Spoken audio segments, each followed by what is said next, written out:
Haroldo Sánchez, sin reservas. En palabras sin reservas, hay que cuidar a los más jóvenes porque los peligros se han convertido en una realidad terrible. La energía renovable como las radiaciones solares, el viento y el agua son utilizados para el funcionamiento de buses en la capital. La paradisíaca laguna de Atezcatempa en Jutiapa ya no existe. El cambio climático es una de las principales causas. La patrona es la guatemalteca más buscada por las fuerzas de seguridad. Hoy, un reportaje especial de este personaje tan temido en Moyuta, Jutiapa.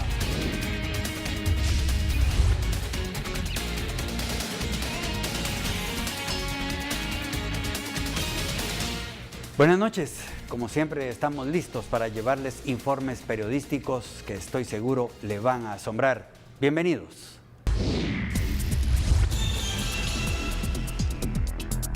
El mundo actual se ha acostumbrado a vivir con mucha velocidad. Ya casi no hay tiempo para otra cosa más que para trabajar, estudiar o realizar aquellas tareas que cada persona tiene asignadas en su quehacer diario. En los estudios se ha venido acostumbrando a llenar de tareas a los niños y jóvenes que desde tempranas horas tienen que levantarse para empezar la jornada estudiantil. Salen de los centros de estudio para meterse al terrible tráfico que los llevará a sus viviendas.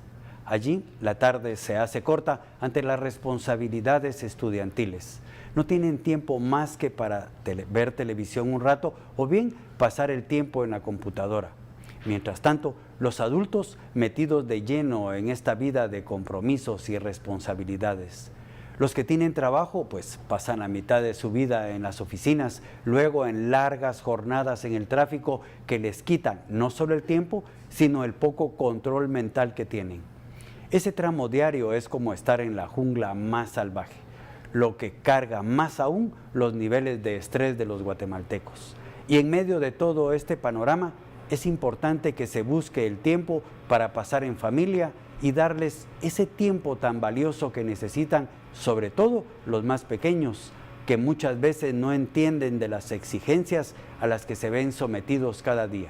Menos van a entender los arrebatos que ven en casa con gritos y desavenencias de sus padres, que muchas veces no soportan esa presión que requiere el mantener un hogar en los niveles más normales posibles. En las aulas, los más jóvenes se están enfrentando a situaciones que no pueden controlar. Allí están esos maestros acosadores que cuando son denunciados se hacen las víctimas y lo peor es que más de una de las alumnas, en lugar de ser solidarias con sus compañeras, se convierten en defensoras de esos hombres que no deberían estar ni siquiera a 1 metro de cualquier mujer. Los jóvenes están sometidos a un verdadero bombardeo de violencia y sexo mal orientado.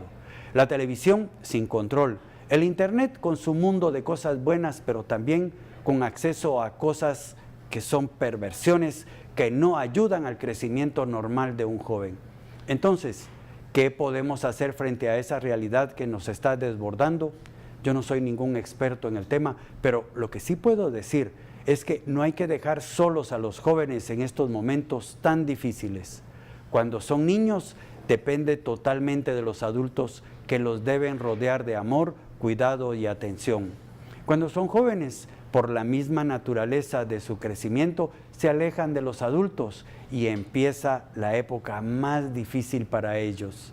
Se convierten en incomprendidos, solos, nadie los entiende. Nadie comprende sus necesidades y cada vez que hablan son callados con violencia o con desdén. Y les quiero decir algo, esos jóvenes tan necesitados de información sobre la vida, sobre su sexualidad, encuentran más desinformación que no los ayuda, sino más bien los confunde. Estos jóvenes necesitan de sus padres como los principales orientadores. Los maestros están para enseñar en clase, no para invitar a tomar cafecito a los alumnos. La relación maestro-alumno debe terminar en el aula y no permitir que se extienda fuera del ámbito estudiantil.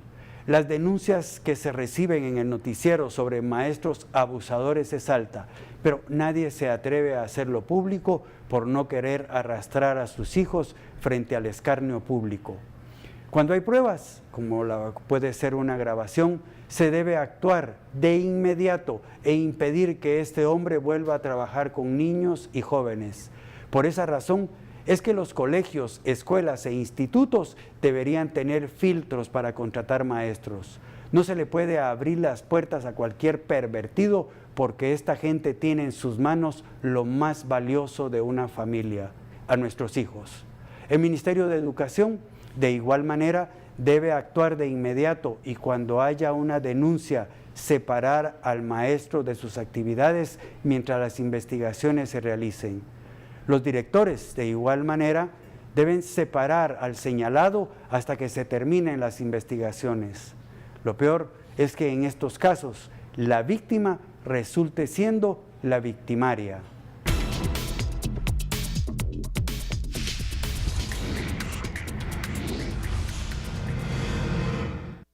La energía renovable es la que utiliza recursos inagotables de la naturaleza como radiaciones solares, vientos y agua. Esto último se utiliza para el funcionamiento de buses.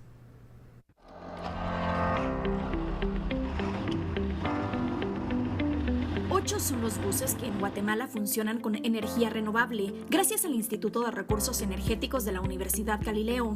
De estos, 4 son buses rojos y 1 es utilizado por el Ministerio de Ambiente y Recursos Naturales como medio de transporte para sus empleados.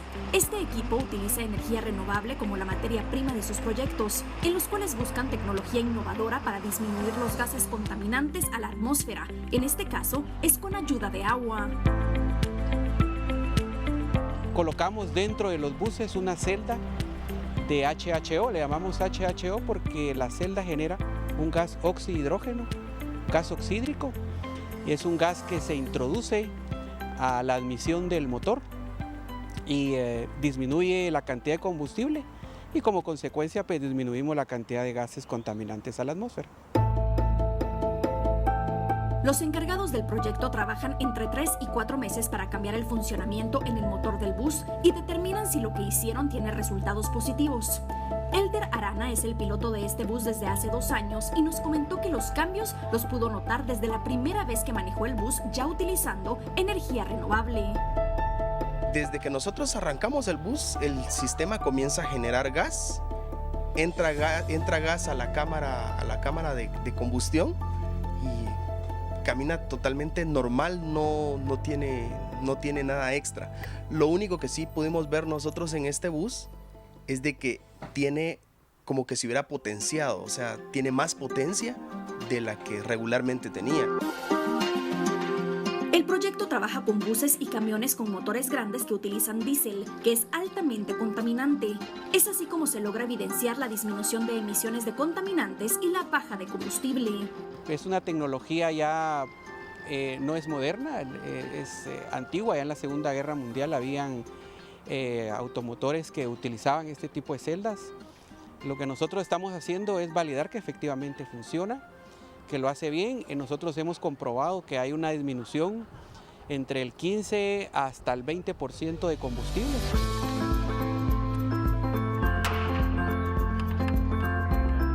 El bus, como pueden ver, es automático, entonces su desempeño es un poco lento. Y además que por el tipo de motor era el gasto del consumo era bastante alto, prácticamente para que la ruta que se tenía eran alrededor de 60 kilómetros diarios y en prácticamente 5 días utilizábamos 1.500 en combustible para poder sacar esa ruta. Ahora nosotros utilizamos 800 quetzales para sacar la misma ruta. Desde que iniciaron este proyecto han identificado una reducción de entre el 20 y 25% en óxidos de nitrógeno, monóxido de carbono y SO2. Además, han disminuido las emisiones de CO2 al ambiente. El mantenimiento es mínimo, lo hace Altereco 21 con el apoyo nuestro. Más o menos usa entre 18 a 20 litros de agua cada 4 o 5 meses. Estamos hablando si lo medimos en garrafones de agua, estamos hablando de 2 garrafones de agua anuales los que emplea esta unidad, ¿verdad? Aunque Cristian y su equipo han trabajado esta tecnología solo en automotores grandes que utilizan diésel, no descartan la posibilidad de colocarla en carros pequeños, aunque el rendimiento y sus beneficios no se verían a corto plazo.